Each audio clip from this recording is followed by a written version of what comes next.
attachment to this concept. Absolutely. And I mean, even as a Motswana myself, as a Mongwatu, for example, I know that Bangwatu have a different understanding of it from Bakatla and so on. So we actually have realized that it will be by a meeting of all these perspectives and understanding of Ubuntu that we will be able to forge a way forward and preserve it for future generations. And that's why we are in conversation with scientists and neuroscientists who will be speaking at the panel to give their scientific understanding of Ubuntu so that it's an interdisciplinary philosophy, if you like.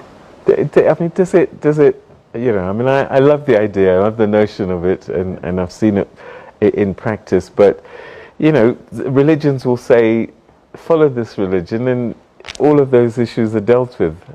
Does it really have a place in society, or is it something that was the religion of our day back in the day?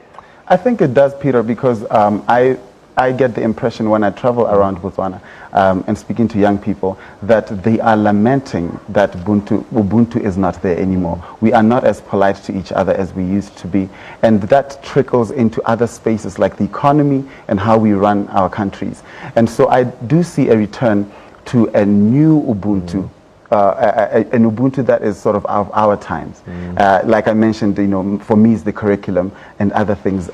So I think the time is right for us to return to it through the eyes of today.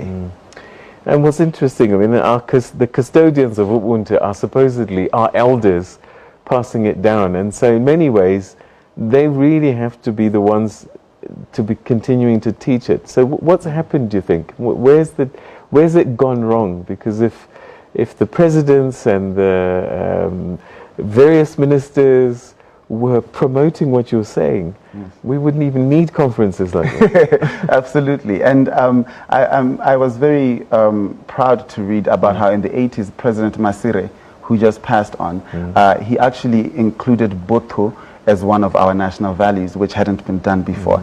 And I think that when we look at the 80s, Botswana of the 80s, it was a place that you know, had sort of higher ideals of itself than today.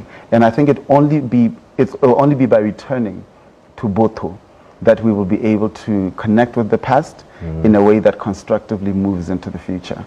All right, we're going to have to leave it there, but thank you very much indeed, and perhaps we'll have another conversation once you've met the Dalai Lama, and maybe you can sneak him into the country, who knows. Anyway, thanks very much for joining us. Thanks, and good luck. Thank you.